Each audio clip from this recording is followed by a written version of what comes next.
Hello everyone, আজ ready হয়ে চললাম একটু শপিং করতে।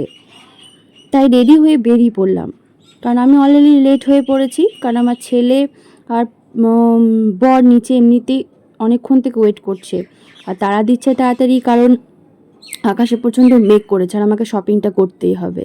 সেজন্য ঘরে তালা মেরে আর সিঁড়ি দিয়ে নেমে পড়লাম। তোমরা ভিডিওটা কন্টিনিউ করো, দেখো ভালো লাগবে। ওই দেখো পতিদেব বা পুত্র আমার জন্য ওয়েট করছে, তাই কথা না বাড়িয়ে গাড়িতে উঠে পড়লাম। তবে তোমরা কি ভাবছো আমি পুজোর বাজার করতে যাচ্ছি? আরে না গো না, এত তাড়াতাড়ি পুজোর বাজার কি করে করব গোপুর ড্রেস না কিনে? গোপুর তো জন্মদিন আসছে গো, সেজন্য গোপুর ড্রেসটাকে কিনবো, তারপরে আমাদের শপিং। সেজন্য বেরিয়ে পড়লাম। আর এদিকে আকাশে কত মেঘ করেছে দেখো। আর কথা বলতে বলতে পৌঁছে গেলাম দোকানে। এসে দেখি গোপুর জামা চারিদিকে দোকানে ঝুলছে, এত ভালো লাগছে দেখে।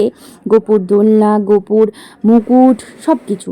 আর শপিং করে কাল রাতে আমি চলে এসেছি জানো, কিন্তু কালকে আর ভিডিওটা কন্টিনিউ করতে পারিনি। তাই দেখো কি কি ড্রেস কিনলাম গোপুর জন্য।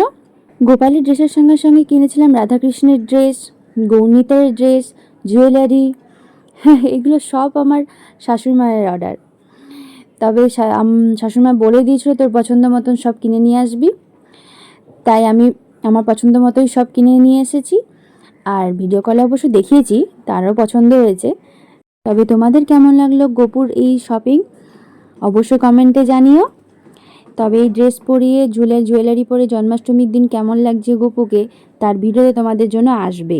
Advance happy Janmashtami.